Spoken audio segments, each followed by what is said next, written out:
रामनगर नामक एक राज्य था और उसके राजा महेश चौधरी थे। रामनगर राज्य बहुत ही खुशहाल राज्य था। उस राज्य में किसी भी चीज की कमी नहीं थी। राजा अपने प्रजा को बेटे जैसा प्यार करता और प्रजा भी राजा को अपना भगवान मानती। राजा को शिकार करना बहुत अच्छा लगता था, लेकिन उस राजा की अभी तक शादी नहीं हुई थी। राजा को रोजाना कई राजकुमारियों के रिश्ते आते, लेकिन उन राजकुमारियों में से राजा को कोई भी राजकुमारी पसंद नहीं आती। एक दिन मंत्री ने राजा से पूछा कि महाराज, आपको कैसी लड़की पसंद आएगी? मुझे ऐसी लड़की पसंद है जिसे मेरी दौलत से प्यार ना हो, ना ही इस महल से, और वह दिल की साफ होनी चाहिए। प्रजा को अपने बेटे जैसा मानती हो, ऐसी चाहिए। राजा की बात सुनकर मंत्री जी बोले, आपको ऐसी लड़की की खोज खुद ही करनी पड़ेगी, वह भी एक गरीब बनकर। राजा मंत्री के सुझाव से अति प्रसन्न हुए और बोले, ठीक है, मैं कल ही ऐसी लड़की की खोज चालू करता हूँ। राजा गरीबों के पोशाक पहनकर निकल पड़े अपनी मंजिल की तलाश में।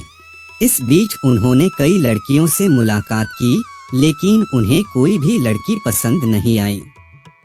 हर लड़की के अपने अपने जीवन साथी को लेकर बड़े बड़े ख्वाब थे और यह राजा को पसंद नहीं आता। एक दिन राजा एक पेड़ के नीचे थक हार के बैठा हुआ था। तभी उस राजा को कुछ सिपाही और एक डोली दिखाई दी। राजा एक सिपाही से पूछ बैठा कि इस डोली में कौन है?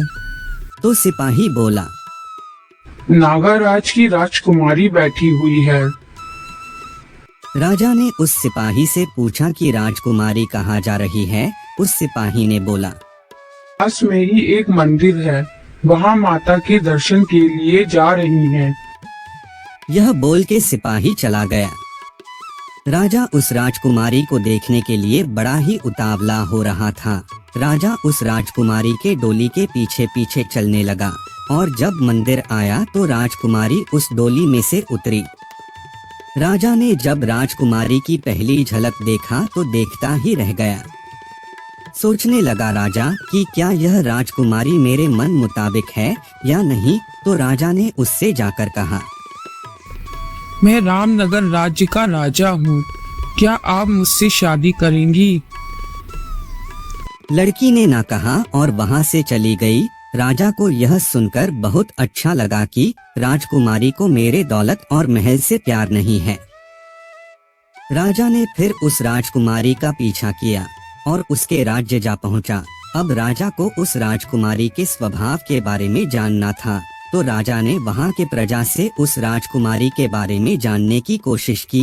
तो वहाँ के लोग बोलने लगे कि हमारी राजकुमारी देवी है, वह सारी प्रजा को अपने बेटे जैसा प्यार करती है और वह हर सुबह और शाम गरीबों में धन और अनाज बांटती है। उन राजकुमारी के गुणगान सुन के राजा बहुत खुश हुआ। राजा ने उस राजकुमारी से विवाह करना निश्चित कर लिया, लेकिन राजकुमारी ने राजा से विवाह करने से मना कर दिया था। राजा सोच में डूब गया कि अब क्या किया जाए। राजा ने राजकुमारी के पिता से बातें की और कहा कि मैं आपकी बेटी से शादी करना चाहता हूँ। राजकुमारी के पिता ने कहा कि हमारी बेटी को अगर तुम पसंद आए तो हम शादी के लिए राजी हैं। राजा ने राजकुमारी से शादी की बात की तो राजकुमारी ने राजा के सामने 3 शर्तें रखी। पहली शर्त, राजा को राजकुमारी को तलवारबाजी में हराना होगा। राजा ने यह शर्त मान ली और राजकुमारी को तलवारबाजी में हरा दिया।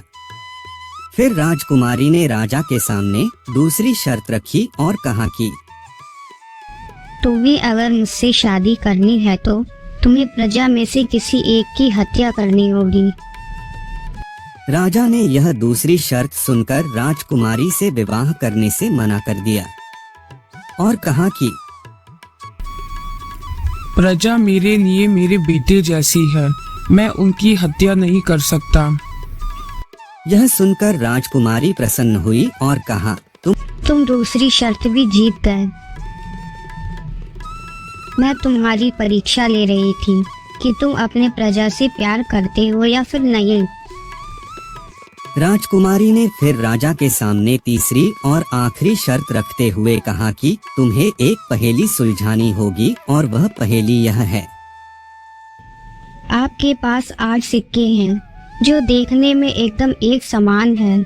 आपको पता लगाना है कि उसमें से कौन सा सिक्का नकली है और नकली सिक्का बाकी सब सिक्कों से जरा सा वजनी है। आपके पास एक तराजू है, लेकिन उस तराजू से आप सिर्फ 2 ही बार तौल सकते हैं, तो नकली सिक्के को कैसे पहचानेंगे? राजा थोड़ा सोचने लगा और थोड़ी देर सोच विचार करने के बाद राजा ने कहा, इन सिक्कों को तराजू के दोनों तरफ रखेंगे। अगर यह दोनों बराबर हुए तो इन 6 सिक्कों के अलावा जो 2 सिक्के बचेंगे उन्हें फिर से तराजू पर दोनों ओर रखेंगे और जिस ओर भारी होगा उस ओर का सिक्का नकली होगा। और यदि पहले वाले 3 सिक्के का तराजू का एक ओर भारी हुआ तो उस ओर के 3 सिक्कों में से 2 सिक्कों को तराजू के दोनों ओर एक एक करके रखेंगे।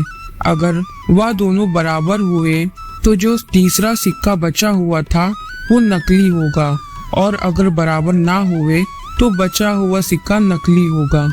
यह सुनकर राजकुमारी ने कहा कि सही जवाब और शादी के लिए राजी हो गई। राजा ने राजकुमारी से शादी कर ली और उसके साथ अपना जीवन हंसी खुशी बिताने लगा।